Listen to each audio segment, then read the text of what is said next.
Mudah-mudahan Pak Ahok salah. Mudah-mudahan Pak Ahok salah. Kalau hari ini kita pensiun, kalau anak kita nggak bagus, kita nggak punya simpanan duit nih, Selesai. waduh. Makanya gue lagi menggali bakat gue terus nih, apa nyanyi kayak apa. Makanya Pokoknya supaya karena kita takut kan. Beliau punya band ya. Sekarang gue jadi model pakaian loh. Iya, iya, iya. Serius. Iya, iya. Jadi ini Gue apa? masuk ke fashion, gue masuk bisnis fashion. Kemana-mana dia sekarang ya beliau. Karena siap-siap pensiun susah, karena harus punya anak gitu. Tapi selamat juga ya.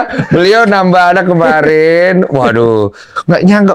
Umur berapa sekarang, Pak? 60. 60. Ya. Punya anak masih bayi loh. Gak apa-apa, kan DNA gue kan sampai 100 tahun. Jadi gue ini kayak mundur 20 tahun. Ada pertanyaan dari ini netizen deh. Mana tadi ada yang mau ditanya. Ini apa masalah banjirnya sampai ke Monas? Maksudnya apa tuh? Bisa banjirnya sampai ke Monas kalau di sana hancur. Itu kan diukur. Iya. Jadi kalau diukur, kan gini kan, misalkan miring gitu kan. Kalau sini Monas, kalau lautnya, misalnya Monas ketinggian, katakanlah, misalnya ya, Misalnya. dia di bawah 50 cm dari muka laut. Iya. Kalau lagi muka laut Monas gitu. Iya. Kalau ini jebol, berarti laut kan sejajar sampai di sini dong. Iya, kena tuh. Berarti Monas ya kerendam 50 cm. Kan air kan rata. Iya, iya. Air kan nggak mungkin miring-miring kan, dia pasti rata. Makanya istilahnya dari permukaan laut DPL kan, tinggi dari permukaan laut. Ada nggak Pak kemungkinan dari pengalaman Bapak dulu bahwa Jakarta bisa tenggelam? Dulu kan pernah tenggelam. Ingat nggak kasus Pernah, Ratu tapi Harhari segini. jebol? Waktu saya baru jadi. Cuma itu kan nggak di semua daerah Pak. Yang bawah kena. Iya. Monas kan semua kerendam. Nah, jadi waktu itu Ratu Harhari kan, jadi gini tuh Pak, itu tanda ketip mungkin dikerjain orang ya. Jadi Belanda ada bikin satu apa SOP lah gitu ya. Di karet kan ada Manggarai. Manggarai kan ada pintu. Manggarai pintu itu dibikin karena dia membuat kanal banjir barat. Di situ ada pintu karet. Nah, ini kan Ciliwung. Jadi dulu Belanda kenapa buang ke barat? Karena air jangan banjir istana, jangan banjir pelabuhan kota. Iya. Belanda Itu sentral banget soalnya. waktu itu belum ada banjir kanal timur nih. Iya. Jadi Ciliwung datang, makanya di Bogor ada Katulampa, kalau ada siaga 1, Iya.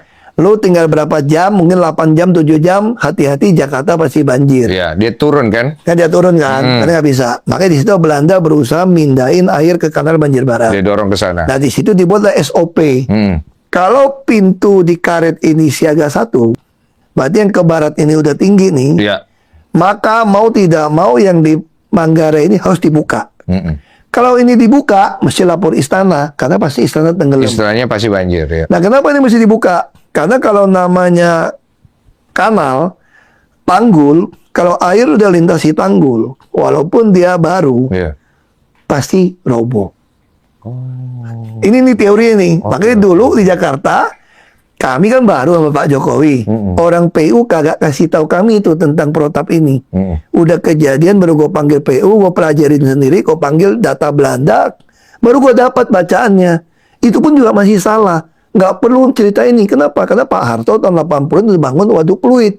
Sayang waduk fluidnya itu Penuh udah sampah. penuh lumpur. Iya. Nggak bisa nampung lagi Iya, nih. iya. Kayak gue beresin. Iya, saya tahu itu. Nah, terus aku bikin sodetan ke timur. Taman terus masalah lah. Ada yang bela-belain bilang saya kejem lah, macam-macam lah. Iya. Termasuk penghubung di Mangga 2, semua tuh mesti diberesin nih. Nah, makanya waktu zaman saya kan Jakarta banjirnya kan relatif cepat. Iya. Nah, Bisa terkondisikan lebih baik saya tahu. Cuma yang saya takut sekarang di waduk fluid nih setelah kita gali. Dia cuma tembok batako. Tanggul di Ratu Harhari saja yang begitu lebar, begitu air lewat, roboh. Yang Jakarta tenggelam dong. Karena waduk fluid nggak berfungsi mesinnya. iya. Air laut masuk nggak bisa pompa. Nggak bisa keluar. Nah sekarang kalau air laut lagi pasang, terus lagi hujan, Katulampa lagi tinggi, ini turun nih. Jadi. Nah terus kalau laut itu sekarang katanya kan ada istilahnya apa ya, global warming gitu ya. Iya, iya, iya. Ada angin, typhoon segala macam, ombak kan relatif lebih tinggi, lebih keras. Tentu Jakarta Utara masih relatif aman lah, karena kan bukan samudra kan.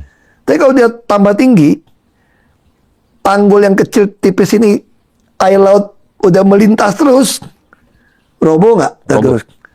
Nah, itu yang saya khawatirkan. Itu sama. Saya kemarin ngelihat, saya bilang Kalau tinggal dia- masalah kalau roboh dia loh ini.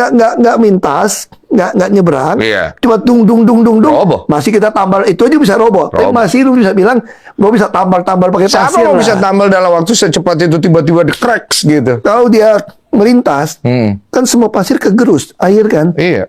batu aja lobang kok. Jadi makanya saya bilang, yang kasihan rakyat miskin yang mati. Orang kaya mah rumahnya tinggi-tinggi. Jadi laut tiba-tiba nutupin satu Iya. rumah. Satu rumah. Bukan akuarium pecah loh nih. Iya. Kalau akuarium pecah kan bro, airnya habis kan. Iya. Ini kan langsung sejajar. Awalnya yang nge-trigger saya itu kemarin Sumatera, Pak. Saya ngeliat, emang bisa sampai kayak begini. Oh, berarti di semua hal ini bisa terjadi tergantung dari kebijakan politik yang dilakukan oleh Itu pimpinan-pimpinan tadi kita. kan gua aku bilang kan, slope 45 derajat punya pohon di lereng. Itu nggak boleh. Ya teman-teman, kembali lagi bersama dengan saya di channel ini. Salam NKRI harga mati. Teman-teman, dalam sebuah cuplikan video yang barusan kita saksikan tadi, tentu adalah sebuah Ahok. Dia sampaikan ya bahwa jika tanggul pantai Mutiara itu jebol, banjirnya bisa sampai ke Monas. Nah, apa yang disampaikan maksud Ahok dalam pernyataan ini, teman-teman? Kita lihat saja ya. Mantan Gubernur DKI Jakarta Tahaja Purnama atau Ahok ya pernah menyampaikan ya himbauan untuk wanti-wanti ya bahwa potensi banjir hingga pusat kota jika tanggul di laut di pantai Mutiara ya penjaringan Jakarta Utara bisa jebol, bahkan bisa sampai teman-teman ya sampai ke Tugu Monas. Nah, dilanjutkan ya bahwa jika tanggul pantai Mutiara jebol, air laut pasang dan hujan turun bisa sampai banjir sampai ke Monas ya, bahkan bisa Jakarta itu hampir seluruh akan tenggelam. Nah, Ahok ini menyampaikan kepada pihak media pada tanggal 13 bulan 11 ya tahun 2025 ya tahun kemarin, teman-teman. Nah, Ahok juga bisa memprediksikan, teman-teman, ternyata ya maka dari itu Ahok memutuskan ya menormalisasi waduk fluid ya saat masih menjabat sebagai gubernur di DKI Jakarta. Nah, itu yang dikerjakan oleh Pak Ahok ya di waduk fluid agar warga di bantaran ya waduk fluid tidak mati jika jebol tanggul laut di pantai Mutiara tersebut. Nah, seperti apa yang disampaikan Ahok ini, teman-teman, ya jika seandainya ya tanggul itu suatu waktu nanti akan jebol ya, maka semua air pasang laut itu akan naik ke seluruh kota Jakarta tentunya ya, bahkan sampai ke Monas. Ya, jadi Pak Ahok sudah menyampaikan ya pernyataan agar masyarakat Indonesia supaya hati-hati ya, jangan sampai pada para warga di sana mati gara-gara ya jebolnya tanggul laut yang ada di pantai Mutiara itu ya. Lalu kita lihat bahwa pasalnya ya waduk fluid ya merupakan pusat ya pengendalian banjir dari Sungai Ciliwung ya. Normalisasi waduk fluid sendiri juga dilakukan kurang lebih 2 tahun lamanya. Pertama, Ahok melakukan ya pembebasan lahan ya terlebih dahulu karena kawasan waduk fluid dipenuhi dengan ratusan bangunan ya semi permanen. Nah, artinya Ahok mengatakan ya keberadaan ratusan bangunan ya semi permanen ini ya tersebut membuat waduk tak dapat menampung air hujan ya secara optimal sehingga bisa banjir terus ya menghantui Jakarta, dan itu akan sangat berpotensi sekali ya dengan banjir-banjir yang cukup ya membahayakan ke depan ketika ya itu tidak segera ditangani dengan baik ya. Ahok menyampaikan dengan jelas, teman-teman, bahwa kemudian ya setelah pembebasan lahan dilakukan ya pengurukan lumpur di dasar waduk dan pun dilaksanakan secara rutin, bukan cuma sekali situ aja ya, ini harus secara rutin ya. Dari kedalamannya yang hanya 2 meter ya menjadi 5 meter. Jadi ditambah lagi kedalamannya sehingga bisa menampung air lebih banyak lagi ya. Dan itu kalau diikutin apa yang disampaikan oleh Pak Ahok ini, memang itu nanti fakta terjadi ya. Beberapa kali ya sesuai dengan pengalaman-pengalaman apa yang sudah pernah diramalkan dan yang sudah pernah disampaikan oleh Pak Ahok ya, di kemudian hari juga pasti itu akan terjadi ya. Nah, dengan adanya normalisasi itu ya, Pak Ahok juga ya berharap agar kawasan Pluit bisa terhindari dari banjir besar ya, dan kemudian juga sebagai antisipasi ketika tunggul laut itu di Pantai Mutiara jebol, sehingga ya itu bisa ditampung dengan yang sudah digali tadi ya, yang tadinya cuma 2 meter ya sehingga sekarang menjadi 2 meter ya. Nah, kini Waduk Pluit sudah menjadi ruang terbuka hijau ya, yang asri dan terus berfungsi untuk mengendalikan banjir juga, sehingga berhasil untuk menampung air ya. Dan kondisi tanggul Pantai Mutiara ya menjadi sorotan publik usai videonya diunggah oleh akun Instagram salah satu pengguna akun media sosial ya. Dalam video yang beredar teman-teman, salah satu warga menunjukkan bahwa kondisi air laut lebih tinggi dari tanggul Pantai Mutiara.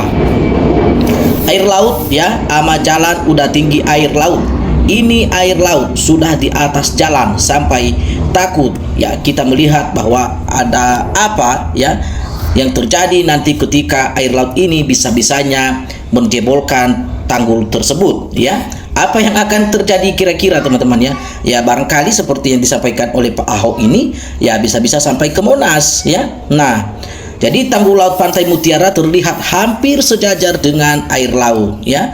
Bahkan seketika sedang gelombang tinggi pun ya ya sedang gelombang tinggi pun ya akan ini sejajar ya.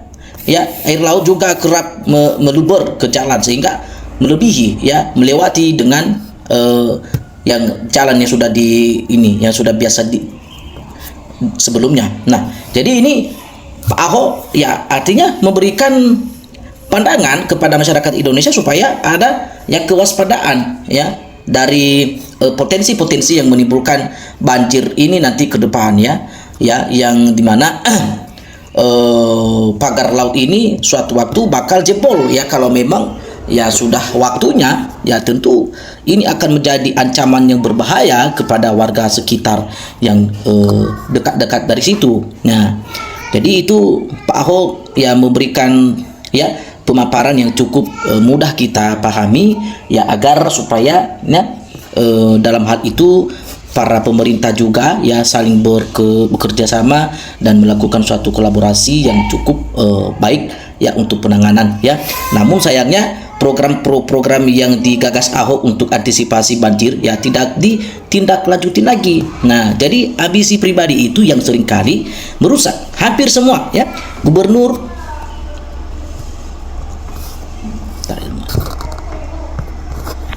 Ya, di sini dikatakan teman-teman, hampir semua gubernur ya tidak ada yang melanjutin program Ahok yang sudah pernah dibuat sebelumnya. Padahal sudah memulaikan tersebut ya, ada ya perbaikan supaya ini juga jangan mudah ya terjadi bagi masyarakat Indonesia yang tentu yang ada di sekitar itu. Bagi teman-teman ya yang ingin memberikan tanggapan terkait pernyataan Pak Ahok ini, silakan ya teman-teman tinggalkan komentarnya. Salam untuk perubahan.